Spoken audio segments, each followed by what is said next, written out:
Saudaraku, kita masih ingin bicara berkenaan dengan keteladanan Rasul Paulus, bagaimana dia menggunakan kesempatan hidup sesuai dengan komitmen yang sudah dia ambil. Bagiku hidup adalah Kristus, mati adalah keuntungan. Memenuhi komitmen itu, Paulus menjalaninya dengan luar biasa. Berbagai macam penderitaan telah dia alami.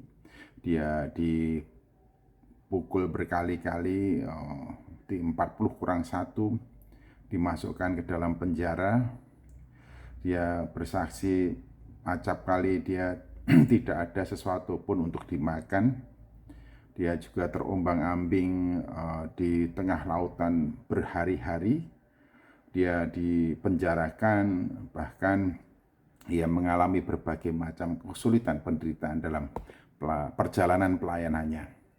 Namun pada saat menjelang kematiannya, yaitu ketika ia merasa bahwa hukuman akan dijatuhkan kepadanya oleh karena kesetiaannya dalam melaksanakan pelayanan Injil bagi hormat puji dengan Allah, maka kemudian ia menggunakan kesempatan itu untuk menuliskan satu kalimat, dua kalimat dalam suratnya untuk memberikan motivasi, dorongan kepada Timotius yang masih muda, yang diberi kepercayaan untuk melaksanakan pelayanan di suatu jemaat yang luar biasa kuatnya, yaitu di Efesus.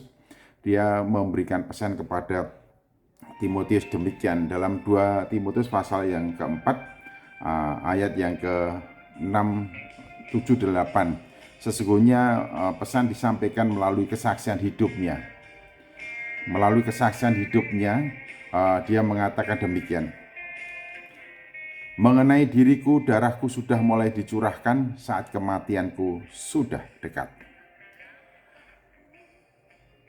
Mengenai diriku, darahku sudah mulai dicurahkan sebagai persembahan dan saat kematianku sudah dekat. 2 Timotius 4:6. Aku telah mengakhiri pertandingan yang baik. Aku telah mencapai garis akhir dan aku telah memelihara iman. Ada beberapa catatan di sini. Paulus bersaksi bahwa ia telah mengakhiri pertandingan di mana hidupnya betul-betul menjadi atau merupakan persembahan yang hidup bagi Allah di dalam Tuhan Yesus Kristus. Dan selama dia melaksanakan pertandingan itu, ia mengatakan dia telah menjaga imannya, menjaga keteguhan hati hidup dalam pelayanannya, hingga membawanya ia sampai kepada garis akhir. Paulus bersaksi bahwa ia telah mengakhiri pertandingan dengan baik. Ini artinya ia ingin memotivasi Timotius supaya Timotius tidak kenal lelah, tanpa menyerah, berjuang terus melaksanakan tugas pelayanan Injil, memberitakan, mengabarkan, mengajarkan apa yang menjadi tugasnya, yaitu bagaimana supaya semakin banyak orang menerima Yesus Kristus sebagai Tuhan dan Selamat.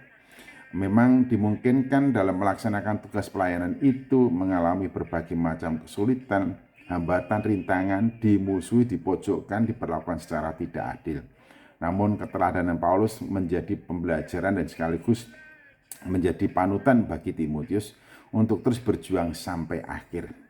Berjuang dengan penuh kesetiaan, memelihara iman, melaksanakan tugas kewajiban sesuai dengan panggilan yang diberikan.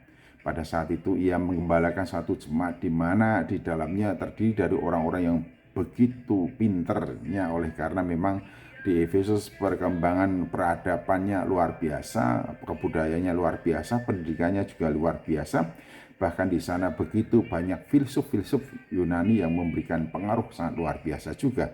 Hingga Timotius menghadapi tantangan yang tidak ringan, namun Paulus memberikan motivasi bahwa perjuangan hidup dalam mengerjakan tugas pelayanan, memberitakan kabar baik, itu tidak akan sia-sia. Oleh karena itu, Paulus memberitahukan demikian dalam ayat yang ke-8, sekarang telah tersedia bagiku mahkota kebenaran yang akan dikaruniakan kepadaku oleh Tuhan. Bagi orang yang setia memelihara iman dan memelihara ketekunan pelayanannya bagi Tuhan, bukan saja disediakan tempat bersama-sama dengan Yesus di surga, namun juga disiapkan mahkota kebenaran. Dikatakan juga bukan hanya kepadaku, melainkan juga kepada semua orang yang merindukan kedatangannya.